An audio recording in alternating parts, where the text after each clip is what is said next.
Hello and welcome to Art and Self. I'm Cindy Ingram, your host and the founder of Art Class Curator, the Curated Connections Library, and the Art and Self Connection Circle. This is a podcast where we experience the range and depth of what it means to be human, seen through our connections and conversations about works of art. These art conversations are here to show you that art is here for you as a catalyst, a challenger, a coach, and a comfort. Before we get started, take a moment to fill up your lungs with a deep breath. Connect with your body and your mind and your spirit, and get ready to discover what art has to show you. All right, I am so excited to welcome to the Art and Self podcast, Bryna Talamantez. Hello, Bryna. Hello. This is my very first interview for our brand new format, which I have already introduced in another episode. But what we're going to do is pick a work of art related to Bryna's work in her life and have a conversation about it. So before we get started on that, Bryna, can you tell us a little bit about yourself? Yeah, my name is Bryna, and I am a licensed marriage and family therapist in Plano, Texas. I specialize in working with kids, specifically who are navigating grief, whether that's traditional death loss or divorce, life transitions, moving, changing of schools, change of friendship groups, things like that. Anxiety, ADHD, depressive symptoms. I do a lot of play therapy. I'm on the floor of my office more often than I'm in my chair. Um, just enjoying working with kids and teens and with young adults and adults too. Awesome. And what made you want to specialize in this type of therapy?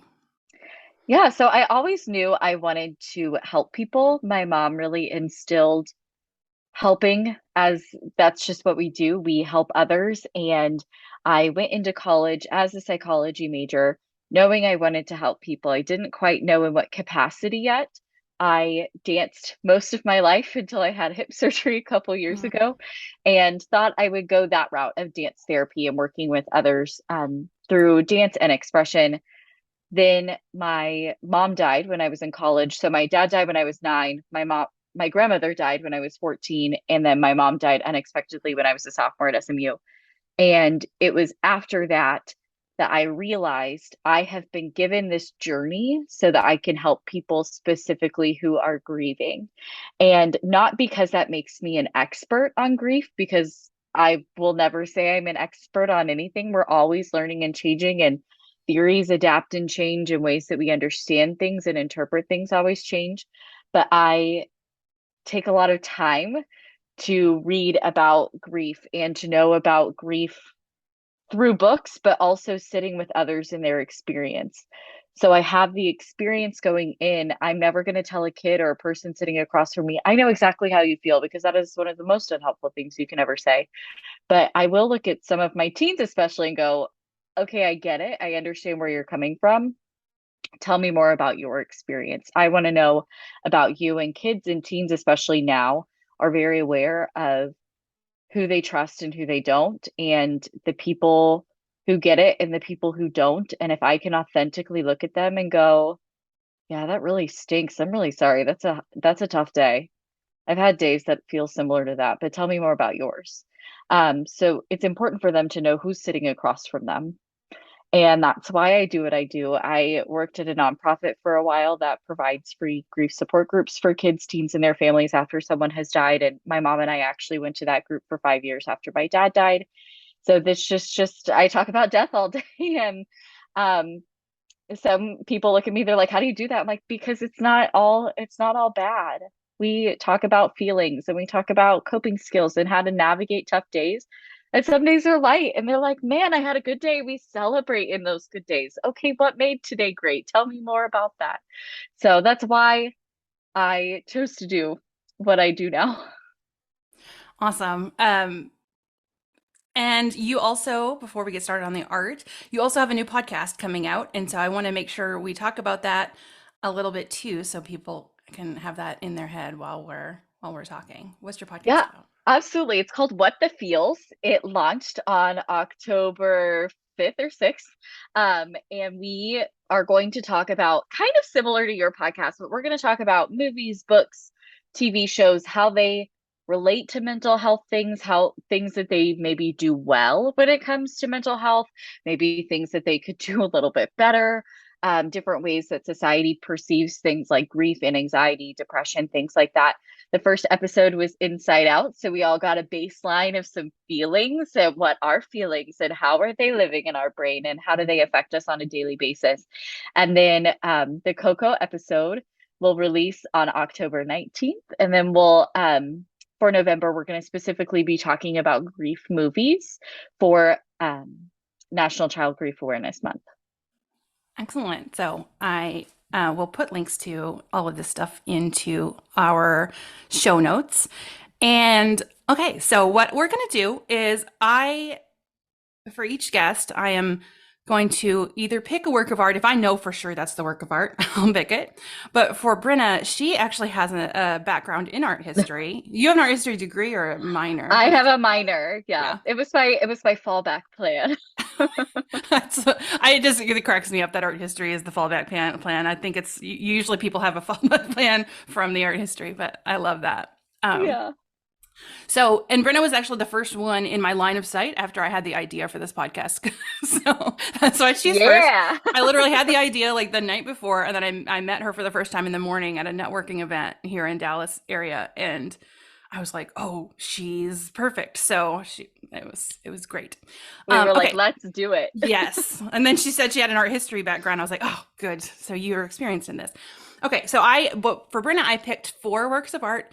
And I am going to show them to her live here, and she is going to pick one. And I go through in my head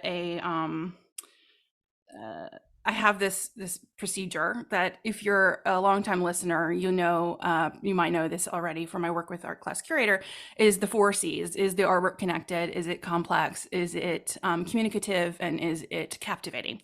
So I've made sure it meets those first 3 C's. All 4 of these options are captivating to me, but we want to find out what's captivating to Bryna. So I'm going to put them up on the screen one at a time. And I want you to just not like intellectually look at them, but I want you to just feel into them and see which one like really makes you, gives you that little spark of energy that makes you want to keep looking. So that's what we're looking for. And then I've made sure that there's stuff we can talk about with each one. I've checked. I have my favorite, but I want to see what yours is. All right, so let's share my screen. So excuse me, podcast listeners, but I probably won't edit this out because I'm trying to work on my perfectionism. And y'all can handle listening to me share my screen. Okay. All right, can you see these, Bryna? Yes. Okay, and I will put these, I'll probably link all 4 of them in the show notes if you're curious what we're looking at. All right, so this is our first option. This is called There Is a Thread You Follow by Linda McCabe. And then we have our second option here. I don't know the title for this one, but it's by Kelsey Loomer. And then we have Melancholy by Albert Gheorghi. Oh, wow. Do not know if I'm saying that last name right, but it's probably close enough. And then we have Separation by Edvard Munch. Oh. Which one spoke to you? Goodness. It's between the first one and this one. Okay. I'll show you both again. Yeah.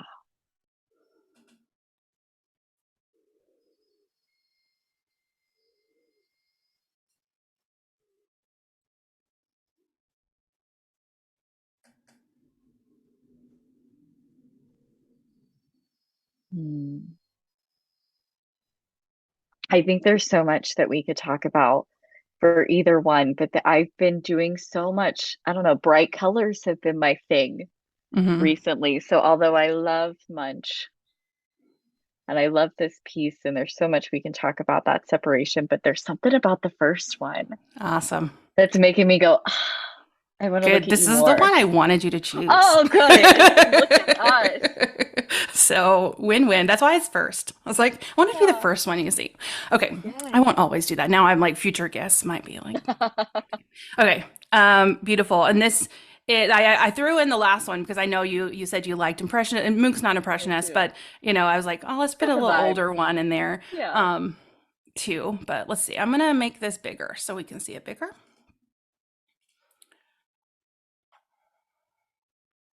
All right. All right, so we're going to start our discussion. So, Bryna, I would love you to just tell us what drew you to it first. You mentioned the colors, but what else are you noticing? Yeah.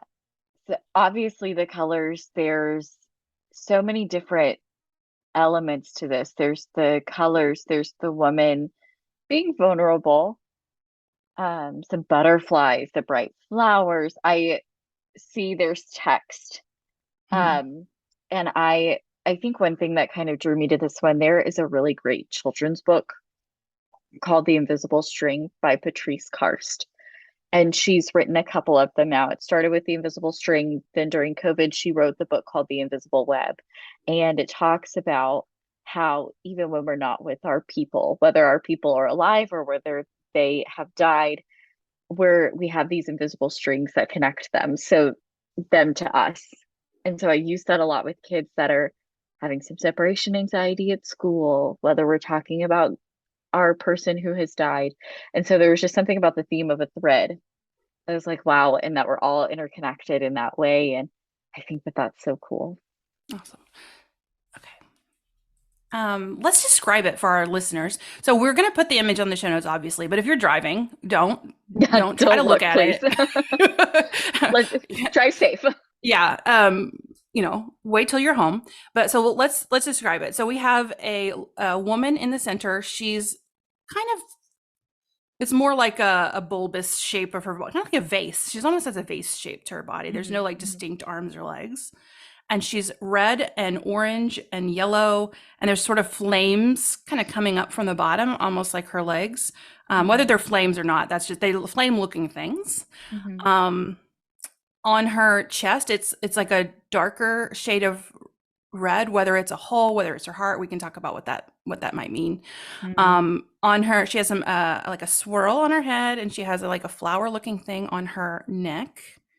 You want to keep going with the description? I'm just Yeah, thought just so then we have this beautiful kind of pinkish purple flower kind of blocking our view of her like belly, abdomen area. We have there are blue background with some stars behind her.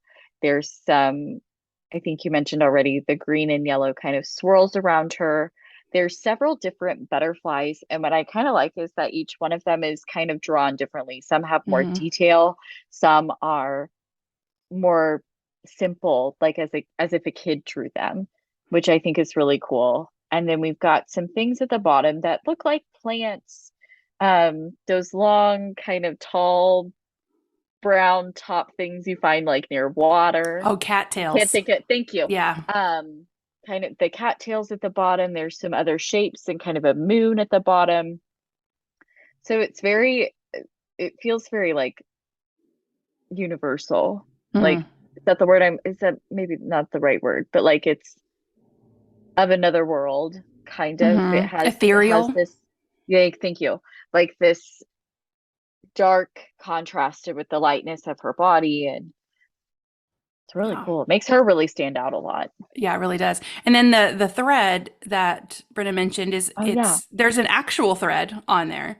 Um, glued, I don't know if it's glued, but it's kind of hanging down. But then there's this yellow, curvy, not zigzag, it's not sharp, but like, that zigzaggy shape all the way through. And it kind of starts up in the sky, goes behind her head, and then it goes behind her neck, and then it kind of loops around her neck and then goes through the front of her body all the way down and then kind of loops around that flower that Brenna mentioned as well. And along Mhm. that thread is that text. And I'm going to read that text for y'all so you can hear it. It's hard to see on the picture.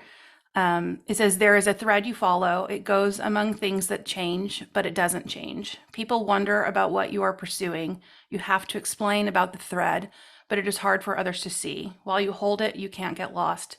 Tragedies happen, people get hurt or die, and well, I messed up. And you suffer. Sorry, that was my own typo, not the painting's typo.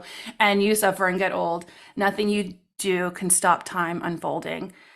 You don't ever let go of the thread. Mm. And then there's also, yeah, like a lot of little dots and patterns and things throughout, very bold. Oh, and then she has a flower on her chest as well, like a Yes. white. Is that, are those lotus flowers or no? Maybe not. They They look like them. kind of. Yeah, they're kind of lotus flowery. Hmm. Um, yeah, and there's some galaxy looking things in the sky. I think we got it all. Yeah. Yeah. Yeah. Okay. So what part of the painting is really drawing you in right now? There's something about the middle. There's something about that white lotus Hmm. flower. There's something about that purple, and probably the way it's positioned, that's where the artist wants us to go with it. But just focusing on her kind of as a whole and these things that are standing out that are in front of her. Like I kind of lose the background a little bit, Hmm. but it's her and it's these two flowers and like one being kind of placed towards her heart. Um, that's just very intriguing to me. Yeah. So what do you think the artist could be trying to say there with that placement of the Yeah, flower? I think I think with her heart, it's just like, here's this beautiful thing that's growing inside of Mm, her. And I think that, like, if you put that kind of with the text of like, it's almost, this is where her passion is.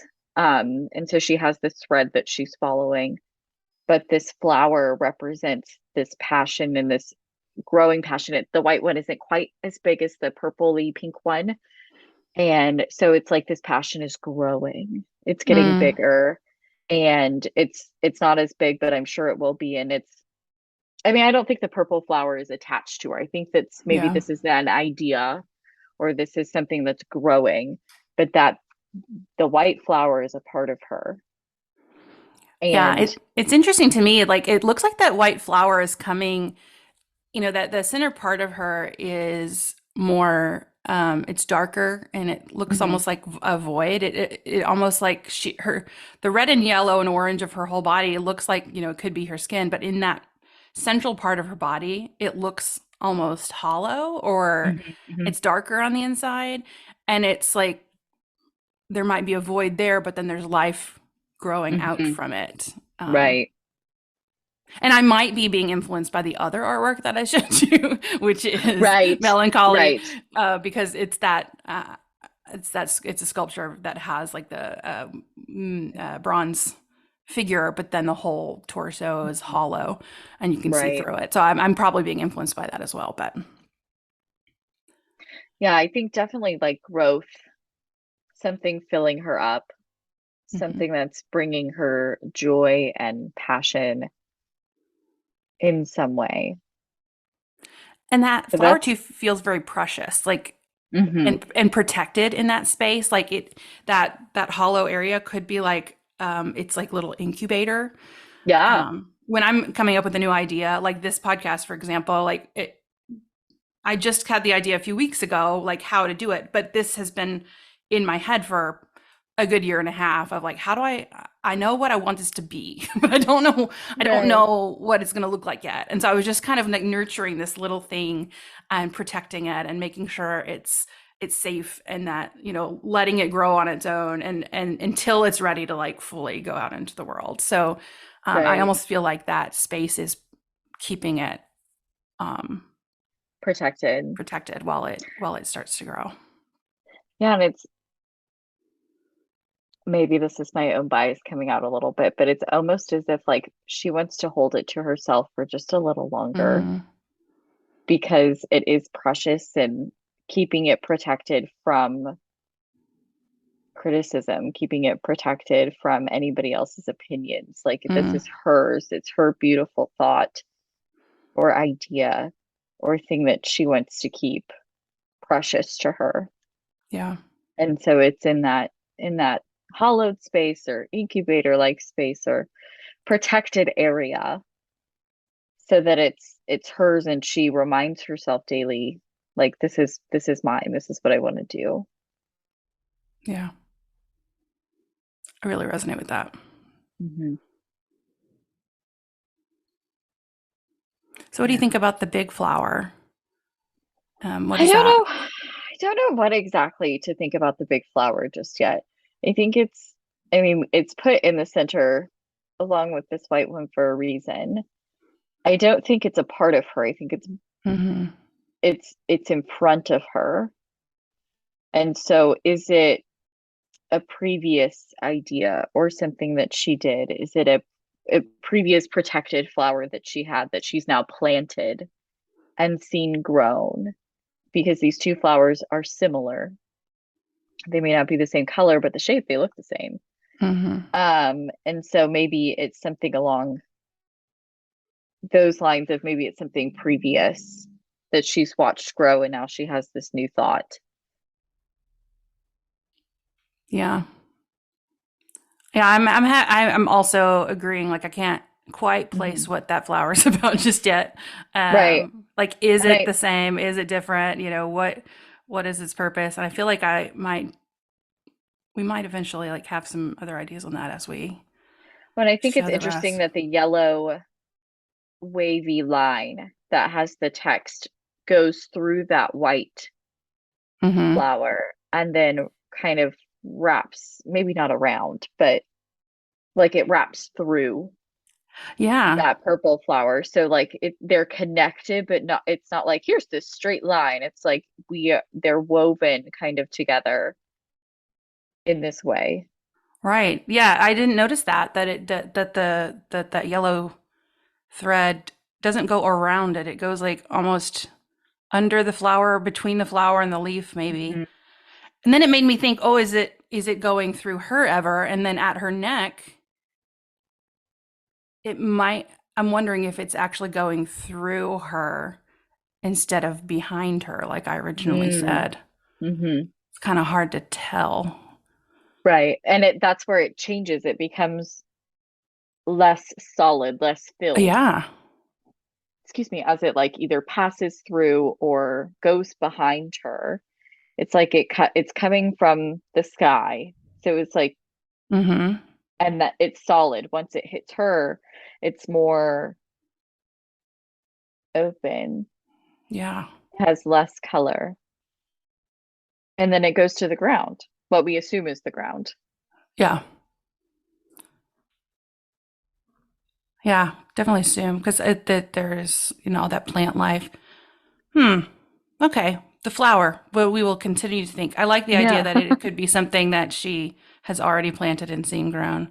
Hmm. Um, and then my my like art analysis, art history brain or like artist brain is like, oh, well, obviously the purple flower is mimicking the purple that's in the butterflies in the background. So it's creating cohesion, but which is Right. perhaps like Which is that not, could be it yeah, too. right. It's not, that's not wrong. Yeah, it's like it could be just that's what she was doing. Um, and the same thing with the solid to opaque. It's like, well, yeah, because we wanted to see the person. But I Right. love that, and what could have been an act, it could have been just a choice from the artist to make a like more pleasing composition or, to make it look more whole and done. We can still find meaning in it, even if there might not have originally been any meaning in it. And that's what's so powerful Right. to me about looking at art is, whatever happens once it leaves that artist's hands, like we can take with it whatever we Right. want That from it. it can mean different things to different Yeah. people. So I want to talk about the text and how it fits in with the image. So tell me about what you're feeling about the text that's on the painting. Lots of feelings about the text. Oh, okay. Um, I'm trying to figure out where the words are. I think that it's sometimes hard for us to explain to others why we do what we do and what draws us to do what we do. I think that, I mean, like I mentioned earlier, there's something, I mean, I talk about death a majority of the Mhm. day, and most people may look at me and go, well, why do you do that? And part of me is like, well, because there's 1 in 16 kids and that's the before COVID number that either lose a parent or sibling before the age of 18. They die Mm. before they turn 18. And so that's the why. It it's like we do these things because somebody needs to. And we want to do these things without judgment. We want to do these things without constantly explaining why we do what we do. We do what we do because we want to. and Mm. because we love it. And I think even when I was 10 and wanted to dance either on Broadway or with the Rockettes, you know, you get a why. And you're like, because I want to. That's why. And I think our society's maybe getting a little less so. But I remember when I was a kid, I was like, you need something that's stable. You need Hmm. something that you're going to go to work 9 to 5 and you're going to get your paycheck and you know how much that paycheck is. And that can be so limiting. Once I was able to kind of break out of that mindset of, I mean, because being a therapist sometimes is not like the most stable thing either, especially if you Yeah. don't take insurance, which I don't. But I got sick this summer and I had to take a week off and it took a little bit to recover like financially from that, but I'm not going to change jobs because there was a couple hard weeks that, we couldn't go to Chipotle all the time, but we do what we do because we love it. And I think that that makes us better at what we do is because we love it. And when we get out of this mindset that work has to be this 9 to 5, 40-hour a week, paycheck with benefits life, it opens us up to so many opportunities. It opens us up to, I think, being able to do things that could be harder, like working moms. Okay, we maybe not work 9 to 5, but we have the ability to do something we love while also being with kids. And it doesn't matter what we choose to do. It's the way that feels good to us. And so I think, I don't know, that's been an ongoing conversation in my own brain, I think of I didn't share my own podcast idea with a lot of people because I was like, is this silly? Is this Mm. a weird idea? Is this something I'm gonna receive judgment for, or people having to explain why I do these things? But then once I did it, I was like, well, here's this thing I did because I wanted to, and because I think we need to have conversations around mental health and how it's portrayed in the media that we consume, and grief, especially because again, I talk about death all day. Um, but yeah, I think that I'm getting a lot of those themes kind of Yeah. from the text. And I think once it hits that tragedies happen, people get hurt or die, you suffer and get old. Nothing you do can stop time's unfolding. You don't ever let go of the universal or the thread. And I think that there are a lot of things that come up. There are deaths that happen. There are more tragedies that happen. We might revamp what we do. I think that, I mean, I every once in a while, I'm like, okay, well, if one more tragedy happens, will I still be able to do this? And I Mm. think at the end of the day, with enough help, sure. We have to take care of ourselves too, because this is still why we do what we do, is because we can sit in this space and we can create art and do things that we love. We don't let go of that universal thread of, for me, is helping others. So maybe helping others, if more things happen and get to be too much, maybe that shifts.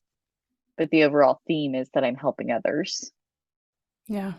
So lots of Oh, things. yeah. Oh my gosh, there's so many things I want Lots of things to. packed in there. What part of what you just said do I want to I comment on? know. And the answer is all the parts. So, Right. I love what you said about just wanting to. I don't think I got that message until very recently. I remember exactly where I was. I was in it was like a business mastermind meeting, and someone was just maybe, I mean, I was in that group like 2 years ago, and someone in the group was like, I'm doing this because I want to. And I forget her quote. I wrote it down somewhere. I'm sure it's on a scrap of paper somewhere in my life. But it's like, wanting to is reason enough. Mm. And that, for some reason, that felt Yeah. very revolutionary. And Wait, even I'm with my, writing that down. yeah, yeah, it's just, it's fine. And like, ever since that moment, I like when my children are doing something and like one of them is like, why are you doing that to the other one? I'm like, she doesn't have to explain herself. She just wants to. And just Mm. wanting to is fine. Like that is enough for you don't have Hmm. to have it doesn't have to have a monetary value. Um it doesn't have as long as it's not hurting anybody else. Like Right, do what you want. Watch your reality TV, watch, do your like whatever brings you joy. Like just wanting to right, is good. And somehow we were disconnected from that. Probably the right. patriarchy. I always I blame mean, everything I on blame a lot the of things on the patriarchy as well. patriarchy. Um, yeah, especially I think as we get older, as I don't know.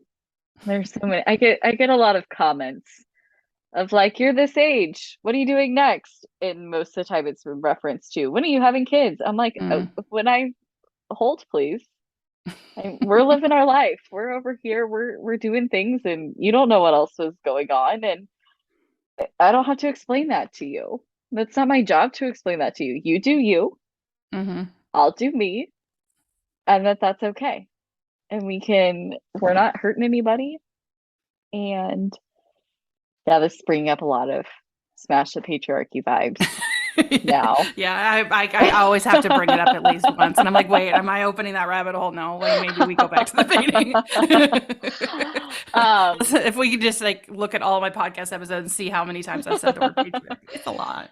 well, okay, but I think that there's a reason why this image Yeah, is of a woman. right. And I think that, and I don't know when this painting was created, this art was created, but I think that there's something to be said that it's a woman. Hmm. It's not an animal, it's not a man. Yeah, It's and what's she's very like round and like her very um like pleasing shape. But then I was looking at it too, and it's like we've got all of the elements represented. There's sky, there's fire, there's earth, yeah. there's air, Hmm. there's like plant life and the cosmos and animal life. Like Right? it's all even It's like some life. yeah, even like the symbols on her neck and on her head could represent, and even the lotus could Hmm. represent like a like spiritual component and her spiritual connection. So it's like it's all in here. Her being a woman in Hmm. all of those elements. Right. And I think that oftentimes it's women that are more explaining Hmm. why we do what we do and the choices that we make, and whether we choose to have kids, not have kids, whether we choose to stay home or work part time or work full time with kids. We're constantly having to explain ourselves Yeah. for no reason at all, for no reason that we're choosing to do things that previous generations have chosen not to. We'll leave it there. Yeah. We'll leave it that nicely. Um, but I think that especially, millennials, Gen Zers, I mean, my friends, we are all questioned for why we do what we do. We're questioned when we hit 30 and we don't have kids yet. And it's why are we constantly getting questioned versus other people getting questioned, Hmm. um, and receiving that judgment? Yeah. And so I think sometimes that makes us go astray of the things that we're passionate about and the things that we actually want to do, because we feel like our this practical brain has to take over and go, well, this is going to yield me X amount of money. This job I have benefits and this job I don't, and or this job's the benefits better. And so it's we end up doing things we don't love because we are questioned and have to explain, and then we squash our passions Hmm. because we feel like we have to live at this expectation of somebody or something else, and that's not as fun. Yeah. I found Well it very said. freeing when I just started living for me. Like, Yeah. obviously I consult with my husband. I'm like, hey, I want to do this thing. What do you think about that? And I very much love, and that's why he's my husband, of like, well, do you have a plan for that? I'm like, yeah, this is kind of my thought process behind. And I'm still researching this. Can you help me with this part? He's like, all right, sure. Like, let's do it. Let's go for it. When I open my own office, he's like, okay, go for it. Do you have a plan? Yeah. How much is it gonna cost? Like, how much is it gonna cost? Yeah. What are the like what are do you know what you need? Yes. Okay, great. What do you need my help with? And so once I kind of hit that point of like, wow, that's so freeing. Yeah. It's so freeing. And that their hard days may still come up and we may need to have emotional support chocolate or something. And but that overall it's like, wow, this is a good life. Yeah. I was in Santa Fe last week and I I was love so jealous. I I was was so looking at beautiful your there. pictures and I was like, oh, Well, and I love to go to like artists painting on the street or artists selling their art on the street or in booths or whatever, and they're out there with their art. And I love to buy art from those people because then I get this art with a absolutely. story. And I met this Yeah. woman. I don't know how old she was. She was surely in her 80s, maybe her 90s. Like Mhm. she was delightful, and she was in a booth. Well, the booth was her daughter selling her fashion designs and her clothes, but there was on this pillar, it said my mom's art and an arrow, and then so there's some paintings there, and I was like, oh, I this is love my it. chance. I just beeline to it, and the mom was there, and she was wearing the daughter's fashions. It was so cute. But I was talking to her. I was like, well, how did you start getting into painting? And she just was telling me all her stories, and she's from Austria, and then her mother wouldn't let her go into something creative when she was Mhm. younger because she needed to have a real profession so that she wouldn't be Mhm. reliant on a man. Mhm. And I completely get that because of her generation. Yes, Yeah. like we Yeah. didn't have the options. And so she kind of squashed that. She became a medical doctor. I think said she was a psychologist. Wow. But I think she was an MD. And then when she retired, she started painting, and now she just paints, and she uses egg tempera, and then she sells her paintings in her daughter's booth. That's But I was like, amazing. yeah, and I was like, oh, that is amazing. But I'm like wondering how much of her life was spent wishing she was Yeah. painting, and um, Absolutely. it made me think of what something you said made me think of that, and now I've lost that thread. Well, and But that makes me honestly, that makes me think of my mom. So my mom was born in 1950 and so she was a boomer. And I remember her telling me like when she was applying for college, I did not apply to SMU myself. My mother sent in my application. I wanted to get the heck out of Texas. That did not happen. There were some things.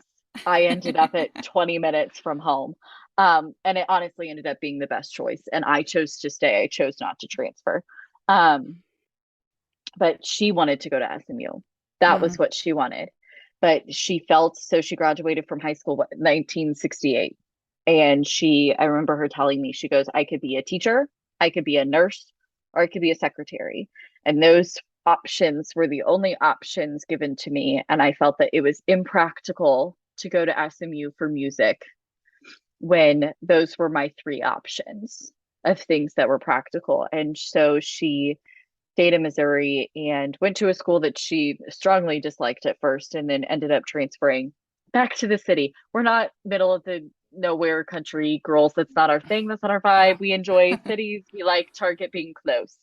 yep. Um, but she did her student teaching and never taught another day until she became a substitute when I was in high school.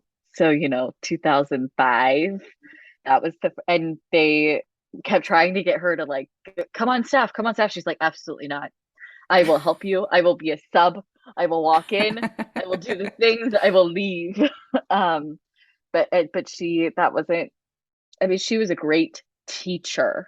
She, Yeah. well, she tried to teach me. We were too similar. And so we would just sit there and fight. Hmm. But I mean, her passion was music. She played piano. She taught piano. That's how she supported herself through college. Yeah. And if she would have been able to do music, like it's a little painful sometimes that she didn't get this like retirement year. She died a month shy of 60. And so she didn't get Mm, that kind of time in which this painter that you met last week got of I mean, she was hustling literally till the day she died. yeah. And she decorated people's houses for Christmas, and she did get a lot of joy out of that. But I just always kind of think, I'm like, if you had just been able to do this, how would your life have been different? And I think that's why I kind of take in my, well, what do I want to do? What do I want to do? What are the things I'm passionate about? And I think that's a lesson I got from her. I'm like, I'm gonna do it. It's not hurting anybody. It's actually helping people. So I'm gonna do it. Yeah. Oh, I love that. It made me think Yeah. too, your story, and so there's all these stats, and this podcast does have a lot of teacher listeners because it has been for teachers up until today, until you listening to this podcast. It's still for So teachers right now, until this very second. it's for Um, everybody. it's not for everybody, but teachers also will love this. Our teachers will also still love this. But there's a dramatic thing happening in education even before COVID, Mhm. where the stats of people entering teacher training programs Yeah, is going down like crazy, and absolutely. then. Um, and then COVID, of course, has caused a lot of drama in the schools, and so there's the addition of the environments being more toxic, the students being behind behaviorally and emotionally, and they're dealing with all of that. And so teachers are really stressed out, and a lot of teachers, especially the ones that have been teaching for a really long time, are like, I need to do something else. I can't do this anymore. So there's all Hmm. these teachers leaving the classroom, less teachers coming in, and I always blamed it for, about like the education system is harder to get is so um I don't want to say it's there's so much toxicity in it. I don't want to call it toxic, but Hmm. I always blame that. But I started to think as you were talking, I'm like, oh, it's also women have more options now. Women are the Yeah. main, and women are teachers are mostly women. As Well, women are like doing other things, they're not and entering the they're classroom. right, and they're going to professions in which they're valued Yeah, or perceived to be more valued. Because traditionally, my husband's a teacher, but so yeah, he's in the minority of being a male teacher. But right. I think that because being a teacher has been a mostly female dominated field, it's been less respected. Hmm. And women are choosing to go into things that hopefully they're following passions that they have, but that they they're being respected more for what they do. Hmm. And I also know of teachers that have left the classroom that miss it terribly. Yeah. They wish they could be with the students because they were on this meant to be on this earth to be with students and with kids, and it's painful for them to not be in that classroom anymore, but they had to step off the the wheel Yeah. because of their own mental health. Yeah. Yeah, I just had a conversation with a woman last week. She's like, I've been teaching for 20 something years. And if I could teach the way I used to, if I could teach, and she's like, I don't get Right. to do that anymore. I don't have the choice. I don't, it's just all the other things. Um, Honest, they work so hard. We yeah, love teachers. They work so hard. I they mean, do. I see my husband during COVID, and he was the virtual teacher. He would be at school all day because he taught virtually from his classroom. And then he would come home and he would be doing lessons for the next day till 1 a.m. Hmm. And he would get up and go do it again with minimal complaint. There were days that he was like, like, what is going on? But honestly, like for his kids, he's like, I will do this. He Yeah. like they want to be in the classroom. They want to be with kids and to help them and to watch them grow. Yeah. And it's been so sad Yeah. to watch. Indeed. Okay. So let's pull it back to the painting because Yes, isn't we this have gone on amazing all the though? tangents. Like, yeah, that is what I absolutely love about looking at a work of art and talking about it is it just opens us up to so many thoughts and ideas. And it also made me Yeah. think this is another tangent, which I don't want to go on. I want to bring it back to the painting, but this artist, like, this is a contemporary artist. And I didn't look at the date. This was from Instagram. So it was probably in the last couple of years. But she has a business about grief and art, and she uses art to help people with grief. Wow. I So, love that. like she gets to, women get to do these things that really bring them up. She gets to paint, she gets to help people, she gets to combine all of her self um, into her work. Yeah. Okay, so let's pull it back into the painting. I think um, now looking at your life and your work about grief, what connections can you find in this artwork that Oof. remind you of that? Oof. Well, the first thing I mentioned earlier, like the thread, the Hmm. string that you follow, that was my first kind of connection with that book and themes that I talk about with my kids a lot. The second was the butterflies. Mm, And I like that each of these butterflies are different. So the symbol for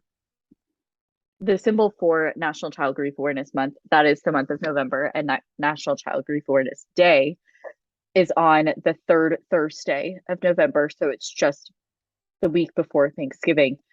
The symbol is a butterfly, and an activity that we do often with kids during that month that many grief therapists and those that work with children who are grieving do is like, let's decorate this butterfly. You hmm. can decorate it however you want to.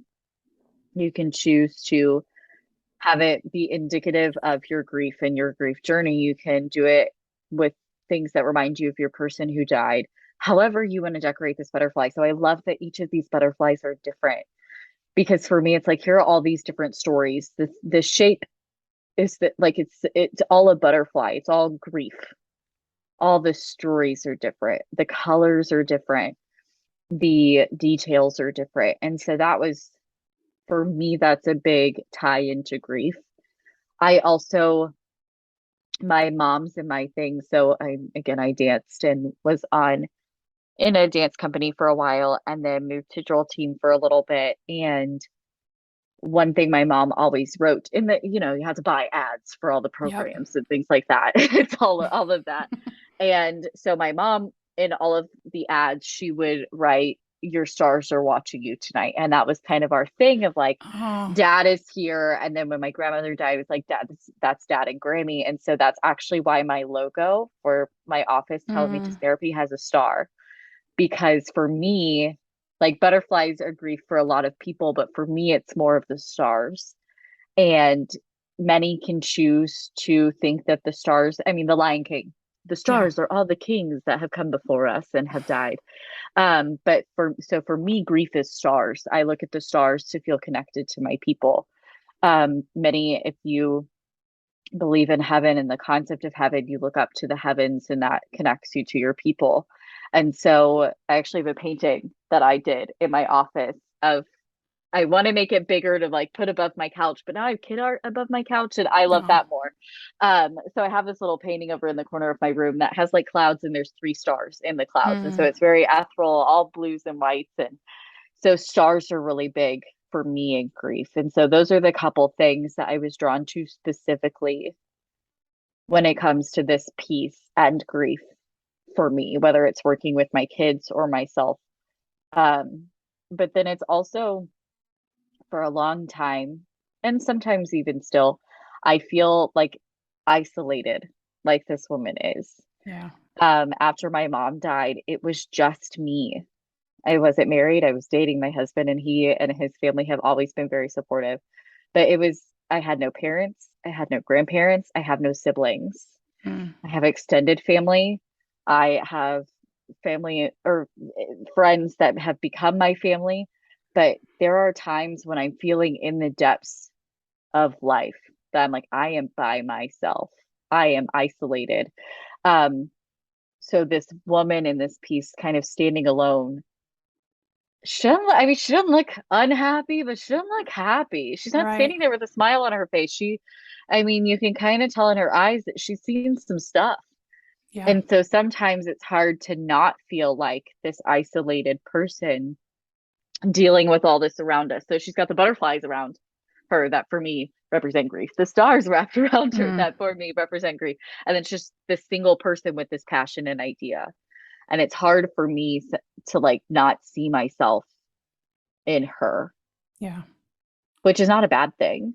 But I really have to work hard at times that are hard November, like the start of November through the end of the year is like a grief roller coaster for me. My mom died November 14th. Thanksgiving's the next week. My dad's birthday is December 5th. Then we have Christmas. My mom's birthday is December 28th. Oh, So wow. like the end of the year can be very up and down. And I never, with grief, you never quite know how you're going to feel. This will be the 12th year anniversary of my mom dying. My dad died 22 years ago. You never know how it's going to hit you. I had a panic attack in the middle of North Park buying Christmas gifts on December 6th, like 4 years ago. And he had been Mm. dead at that point, 16 or 17, 18 years.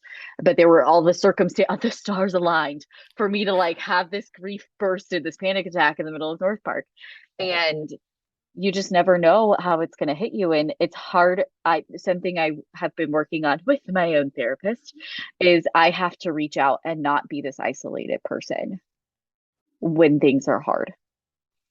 And it's good to sit in our own stuff and to feel it and to feel our feelings, but at some point we need other people that we trust to bring us back to the group, to not have us be isolated. I am very lucky that my inner circle of humans knows that the end of the year is kind of rough. It Hmm. has ups and downs. And so they'll check in and be like, how are we doing today? What's going on? Do I need to bring you back? Like what's going on? And so my hope for her in this painting is that she finds those people that help bring her back and help her feel less isolated. Oh, that's beautiful. I have a question about that. Yeah. But I have a comment that I want to bring it back to the painting real quick before I get to the question. And I'm telling you this so you'll remind me that I do have the Yes. question because I don't want to Good. forget. But I noticed as you were talking, I was kind of looking at the painting as you were talking, and I noticed this entire time I have not been looking at her face. And then you brought up her face. Interesting. And Hmm. then and now I'm like I was forcing myself to look at her face, and it doesn't feel good. Like in No. my body to look at her face. Like it feel like she does definitely does not look happy. Like you can Hmm. see like this sort of vacantness to her, Hmm. this sort of like trapped in her own pain type of look. Hmm. And if you're just looking at the rest, you're like, oh, she's a part of the universe, and Yeah. the plants are coming up and being a part of her, and she's connected, and the thread. But then you look at her face, and it's like it's a completely different vibe. And Yeah. like it's interesting that I have been doing everything in my power to avoid looking at her face when usually the face is the first thing you're looking at. That's the one Right. thing you focus on. But I have been like avoiding it. Right. Um, And I think that, I mean, artists, I think, do that for a reason. Like there are ways mhm, that I I don't do a whole lot of like modern art study. Most of my art study has been like classical, Baroque, Renaissance, Impressionist, things like that. And oftentimes they're very like, look at this thing. I have put mhm. the sky is open right here, and I want you to look at this thing. And for us in this work of art, I think it's the look at this thing is the white flower at her chest and Mhm. the pink one in front of her. And but the face is in line with those. And so we have Yeah. this really big flower, like in the middle, but a little lower than the middle. Then we have this white flower. Then we have this half lotus situation going on at her throat. And then it's her face. Mhm. And then there's the thing on her And forehead, then there's a and thing on her right forehead. above that, Yeah. there's the galaxy. So Right. there's like a vertical line going through. And Hmm. it's like our eyes going up through that line, and then it goes back through the swirl. It's like all these curvy Hmm. lines are bringing our eye all the way around. It's just like a fleeting passing thing through her face that Right. oh, that's interesting. Okay. Anyway, Yeah. noticed that while you were talking, but my question, and I Yeah. remembered it, so I'm proud of myself for doing that. Look at you. Okay. It's a problem. Um, so the question was, you were talking about your isolation, and Hmm. I have a friend whose mother died when she was 12, and she talks about that too. That even though she had siblings, even though her father was still alive, like Hmm. she felt like just completely alone and Yeah. in it. Like her dad had like didn't parent her very because he was in his own grief too, and Right. so how how can we, people that are supporting loved ones going through such a thing, um, how can we help? Like, what can we do for our loved ones who are struggling? Absolutely. So I think it's the first thing that's most important to kind of keep in mind when you're helping people who are grieving is that not every person in that family system is going to grieve the same. Yeah. They are all going to grieve differently. I don't care if it's twins that have had someone die. Everyone is going to grieve differently in their own way. They all have their own personalities. They all have their own relationship with the person who died. They all have different developmental stages. They all have their own stuff. And so that's the first thing to kind of keep in mind. The second thing is I like specific help. Sometimes it's I need some chocolate. I may or may not chocolate my feelings a lot, but that's okay. I honor it and I That's fine. recognize it. It's Yeah, something that helps for me and we love a good dopamine hit. indeed. Um, but specific help is really helpful. Hey, I'm on my way to your house. Would you like to leave your laundry at the front door for me to wash and bring back to you? Would you like me to hang out for a bit? I can do your dishes while you go relax. Would you like to talk? But I have time today between 2 and 4. How can I be of best help to you? So I think specific help is really important. It's really also, I like having different friends that do different things. I know the person that I talk to when I'm like, oof, these are the big feelings, and I just need to tell you about the big feelings because I know you can handle the big feelings. I do ask permission of like, are you in a headspace in which I can have the feelings? And if not, Yeah. then I honor that for that person and then divert. But we have the people that we can talk to about the tough stuff. Then we also have the people that are like, we're going out. I'm picking you up at 7. We can go to whatever restaurant you want, but put on some pants, brush your hair, and get in my car at 7. And so having friends that and people who support you that are like, let's go have some fun. Let's distract you for a bit. The people who help with care tasks, dishes, laundry, cooking, um, do things other than lasagna. People, I literally, after my dad died, couldn't eat lasagna again until high school. There are more options. But I also know that that's really easy.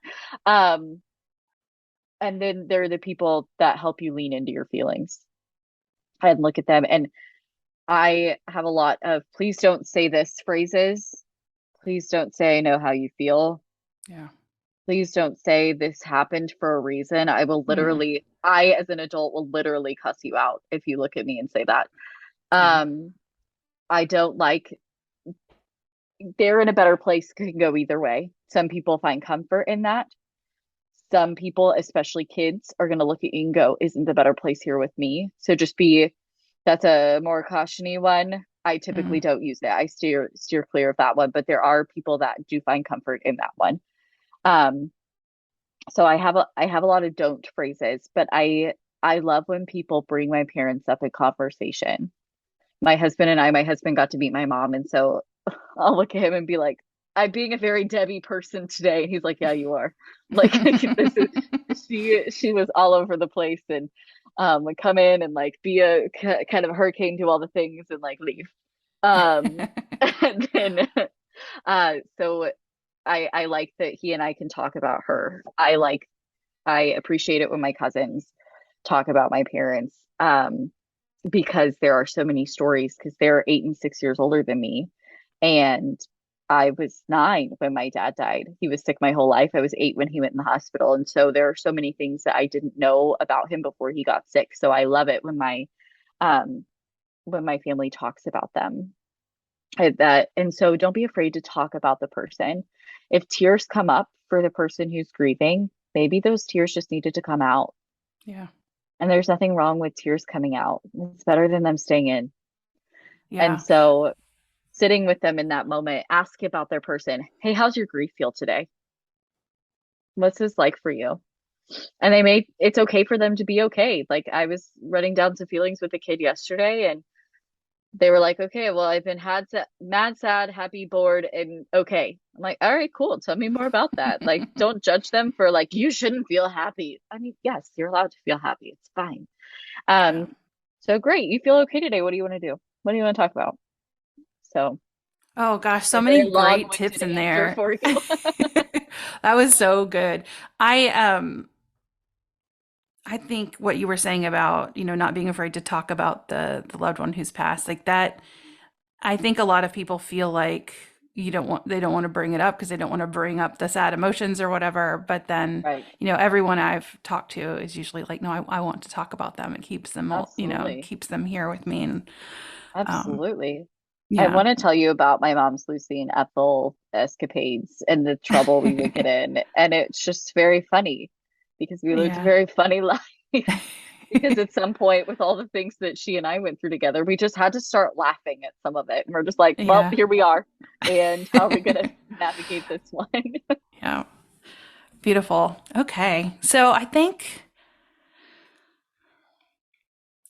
we're probably at a good time thing. So, but I want to see if there anything left in this painting that you feel is unsaid and something that you are continuing to notice that you haven't that you really want to talk about.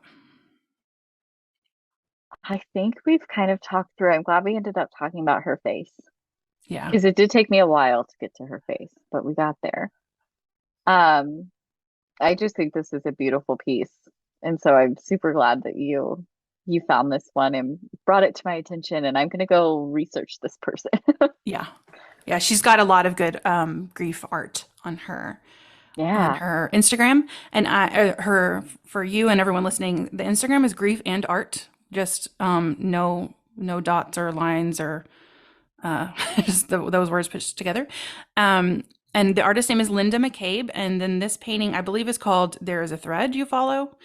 And but she has one about the stages of grief that has the butterfly going through the cocoon. Once you mentioned the butterfly, oh yeah, there are butterflies all over. Hummingbirds are also in her art a lot as well. But some really great work on there, and we will also let her know that we talked about her painting on the podcast, so she Yes. can be aware that we really enjoyed her artwork today. Yes. Awesome. So let's see. I think we're good. So thank you so much for talking about this Absolutely. artwork with me today. Thanks for picking a great piece and for allowing me to come spend some time talking about art. It's not something I get to do very much anymore. And so that was really fun. Wonderful. Now I Okay. need to go to the museum and just Yes. go wander. And remind people again, just in case they forgot, what's the name of your podcast and how can listeners connect with you Yeah, so online? the name of the podcast is What the Feels, and you can follow us on Instagram at What the Feels Podcast. No punctuation, just straight through. The podcast is on Spotify and Apple Podcasts. There we go. You can also follow my office Instagram at Talamantez Therapy. Again, no punctuation, just straight through, and that's Talamantez Therapy. And yeah, you can connect with me on there. I think I have a Facebook page for my office as well.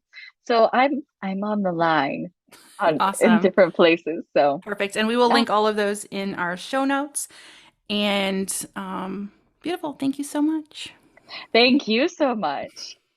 Okay, that was our first episode of the new Art and Self podcast. And I loved it. I love talking about art. I love what it brings up in us and the connections we can find.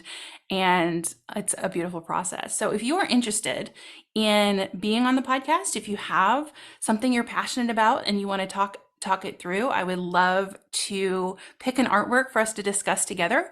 Also, if you know of someone who might be interested in this podcast, share it with them. So my email is cindy@artclasscurator.com, and I look forward to hearing from you. Thank you so much for listening to Art and Self. And if you loved what you heard, please consider leaving me a rating or a review on iTunes. And share this episode with one friend who you know needs to hear what we talked about today.